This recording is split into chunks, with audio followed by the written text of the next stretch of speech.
Ahanba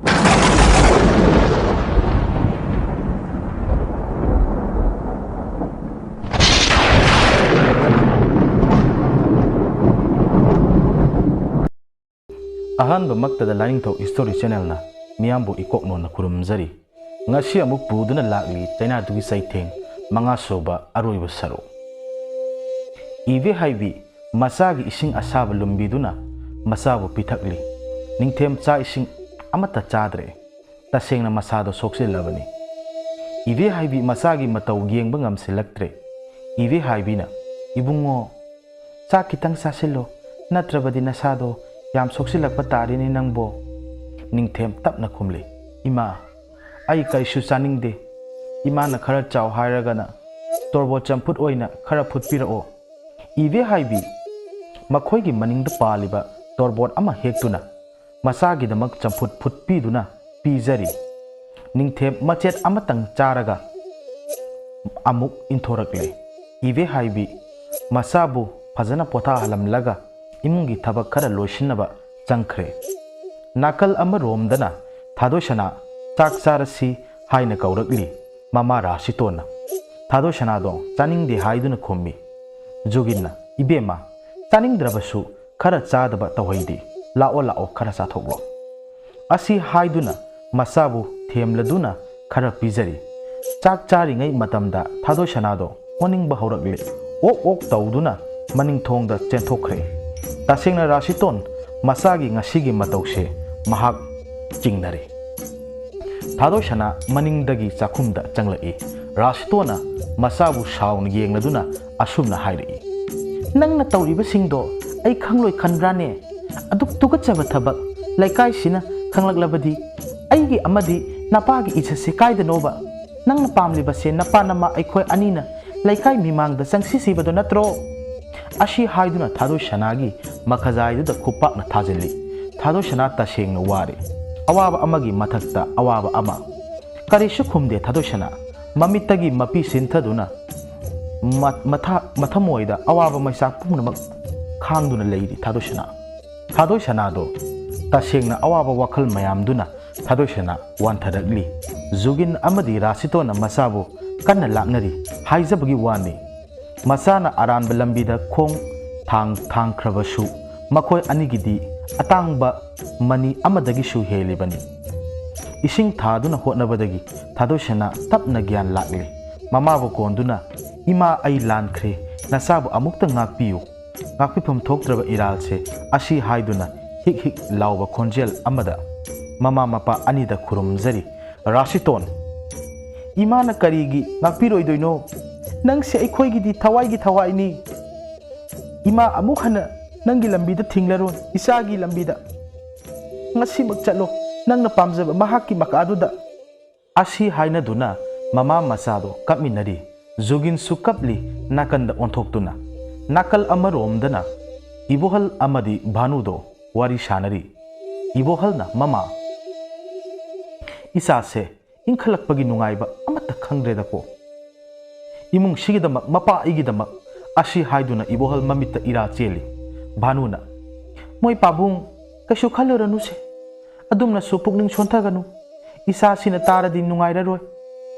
wangthoina baba ima ai itaw ningthem hoida amukta chatlukige bhanuna hoi chaluro pangthengdi thenglakanu ko hoi ima ashi haiduna wangthoina koglei khoidum makhoi anibu hauduna mataw ningthemgi mayum tamna laklare ningthemdo mangonda hiptuna leiramli wangthoina itaw aikhoi lakliye ningthem mataw sing ubada mathamoida khara khajik chawthokpagum khalli ningthemna tablakna itaw lao sida phamula o mataw sing ado ningthemgi manakta loina phamli khoidumna itaw aikhoidi itaw nai haibasu khangde kari oina ngamdribano ningthemna aise ngahan nga phaba chatlubagi nungdangdudagi adum laihau hora abani haiduna tamli wangthoi chingnarai mapa ibohalna laifamni laibu oknaradi hingande haibado ningsinglai tasengna wangthoi pakhalai Wangthoina itaw ningthem amaiba amaibiga amata yengdrabo nangbo ningthemna abok kamini budi imana kauruduna yenghalle karisu tawroi budi hairami wadu tabada Wangthoi khara phare pakhatpadi tasengna Wangthoina khallibadi mataw ningthem lai okna ramgani asidi ngasaidagi imungda masagi wakhalda ungduna leirambi ibe haibisu mapanda sanariba wari sing tabada mahaksu kanano yengba thoklai kokleina ima kari henjang sage ibe haibina ibungo koklei ima senga sidi natawna chak chadrabanina ima su saning dena chadre ima adudi itawsu imasu haksang loina sokpa tare aikhoi mayamga punna chaminarase chak thibira o ima ibe haibi imungda chak thiba changkhre asubna ibe haibina chak pukham ali puduna thoklai Wangthoina makut sat hamduna lao he nakhosu nakut na sa hamnaro aidi lamna yadre haurage ko khoidum koglei su makut hamdoktuna Wangthoina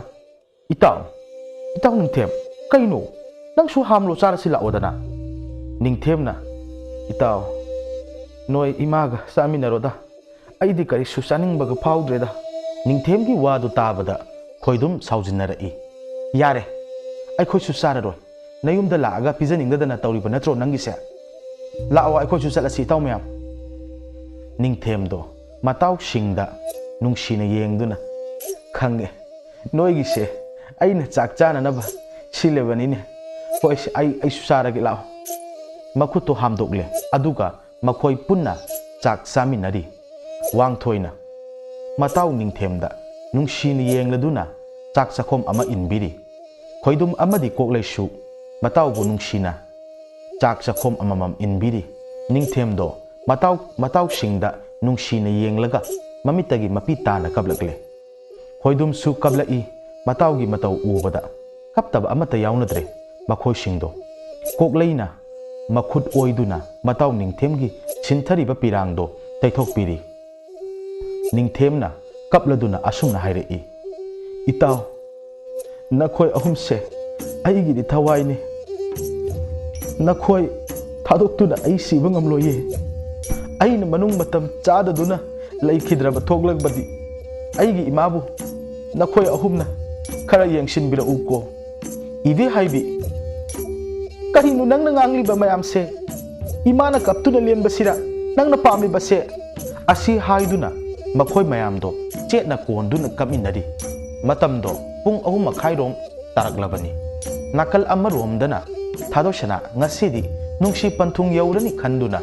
imungi thabak ingkhang loisalli rasiton amadi juginsu masagi harauba maithongdu ubada apienba poksari rasiton kapthorai juginna kaidawragi mama amuk kapliduna rasiton isase ngasidagidi migi oikrani ko jugindo kanna nokthoklai magi nupigi mawongdu ubada kapamba rasiton amung noklai hoida isase sikheba sudatabasibo juginna mangaw thikreda ko nangsi mama hauji phok he handeda ko ngawba mapa adumna gati hainu ko juginna oise yarese nangsi maba ko rasitona ibema nangbu kaidawrige mapanda mukta thoklo one thadosana isai ngangduna wairam tasilambado mamagi khonjel tabada mana isai nganglibado taram lani khalladuna ikaina mapanda thoklai rasitona ibema nangu leirugadaba imungdo nangi yummakni khalluko nanemna haiba khuding illuko nakok phawba siktana nungaina paluko mamagi wadu tabada mamitagi mapi sinthari rasitona machabu chatnaba tawro hairi harau thadosana do loisilli mana pugadaba singdo khaw amada hapsilli nakal amaromdana ningthem amadi mataw singa punna leiminari ningthemdo tapna sor phungalagli masado kanna lengba haurakle khoidumna matawbu matam bakta pamkhatli itaw karisu tawroi ive haibi imungda peruk kangsu kanna tauram masana saningle haibagi kanna kauru I wangthoina ima amukta thuna tholo asumna hairi ibe haiwisu taraduna mapanda chenthoklai masagi oiramliba matau ubada kaptuna sensilaga masabu kon khatli khoidumga kokleigana amaibi kauba chatkre ningthemna matau wangthoida amuk yeng mamada amuk yeng duna wana khangli ibe haibi law khongna kablagli laikai aigi sase kainom tawragli amukta kanbiu aigi sase ibe haibi khonjal tabada laikai miam chensilaktuna tawriba matawduda amaibi kaurso haina ragli wangthoina ine mama kaubu budi satkrabani ibe haibi masabu kolambadagi khanghaudana wan thakre mayam changduna ibe haibibu laikatnari wangthoi tasengna matham moida chakpa haibudu oiri matawbu nga phaba chatsi hauramdrabadi karisu tawram loidabani haiduna khalakpada mamittagi mapi taduna kapchari matawgi makhut paiduna mabu amukta ngakpiu haiduna kapli ningthemna wana sor holaduna aroiba wahi amatang hairamge haiduna matawbu singsili wangthoina itaw hayo nangi apamba khudingma hayo ningthem mamittagi mapisu leptana sinthari asumna matawda hairi itaw aigi imase ai leitre haibagi awaba khangan birakanuko itaw thadoi gi ming palam laga ningthem mayambu punna thadok chatkre ibe haibisu gyan taraktuna machabu konduna kaple laikai gi ahan singsu asumna hairi haukhre chatkhiba madi mapap kokhrabani do laihoriba aikhoidani maisak puhoba asi haina duna ahan sing aduna sinduna polo inaba sinlangli khoidum amadi koglaisu amaibi kamidi puduna lakli tawramliba singdu ubada mataw ningthembu konduna tengtha nawoina kapli amaibi kaminisu matawdo ubada tasengna nungaitrabani nakal amaromdana thadosana nungsi panthung yaurani khanduna podyom thayom tawduna ningthemgi mayum tamna lakli thadosana ningthemgi mayum yauraduna changlaki tawramliba mataw adu ubada makhuttagi pairamliba podyom adu thadaduna ningthemgi thawai yaudrba asiba haksang adu konduna tengthaduna kablakli laikai miyamdo tawnariba matawsing adu ubada kaptaba amata su yaunadri khoyum oiriba lain thau laimerel amadi yumlai oiba sing makhoi sing ado tawnariba sing adu ubada makhoisu nungai trabani khanghaudana laining thaudo mapal langda tholaktuna ibudau thangjing amadi hauraima sampubi imabu kaurai asumna laining thauna kauba tabadagi makhoi gi khubamda lairambadagi laining thaugi manak tamna laklari laining thau uzaba maktada thangjing amadi hauraima sampubi makhoi anina khuru laipakna malem laida nonthaduna khurumjari laining thauna asumna hairi hada imom panthoibi laimre langwol sangkhonbi hauraima sampubi shaiwolbi nahak ki phizida yeptuna lairiba namu taibang ningthem mingauba isu asigi thawai mi thaga tarukmak laining thau aina nizari asumna laining thau sana mahina nirakpadagi sampubi imagi phizi nungda lairiba ningthemgi thawai mi pumnamak pirakle laining thauna harauna lausilli hauraima sampubi imado laining thaubu khuram lamduna mahakki yakai pung tamna chatkre laining thauna thangjingda asumna hairei thangjing nahakki nakhong khada changjaduna wasakkiba napari namom anigi panthung yohollasido aduna napari ningthem oiba tammanipa macha asigi thawai mi hapirage khalle nangi wakhalda kari lei hayu tage laining thau ibungo nahak apambado aigisu apambani fare adudi madumak tawrage thangjingsu Lainingthou सनामहीबु खुरमलमदुना महाकी मफमदा हनखरे लाइनिंगथौ सनामहीना निंगथेमगी थवाइमी हापलगे तौरपदा पलेम ममा ओइबी लेमरेल सीदबी इमाना असुमना हाइरई मालेम सेम्बा इपारी मिकुप खरदंग ngaiko asomdana thadosana kapladuna asumna hairei taningthem nangbu nungsiruba aigi punsi se karino aibu had halam kho nangi chaina se ai karamna khango haibino ngasidi nangi bitamliba taibong faudriba isa se masina aibu puba ngamhandre ishu natungi laglage nahag yaudrebadi aidi itopta hingba ngamloye तिल्लीबा मयामदो इबेमा अदुमना हाइगनु तवैदिन हे थादोइसना हौगलो तानिंथे आई नंगी China सिगी सैथे खांबगमलोये मतांग सिदा लैमरेल Imangi याथंगदगी निंगथेमगी थवाई हापीरे मयामदो निंगथेमबु कुदा थांगतुना तुरेल खोंबाल तमना पुबा हौरई निंगथेम कु मनुंगदगी लेंगलई मयामदो करिनो तौनरिबसिबो कीदना कुदु थम्मी निंगथेम इमा लाउरई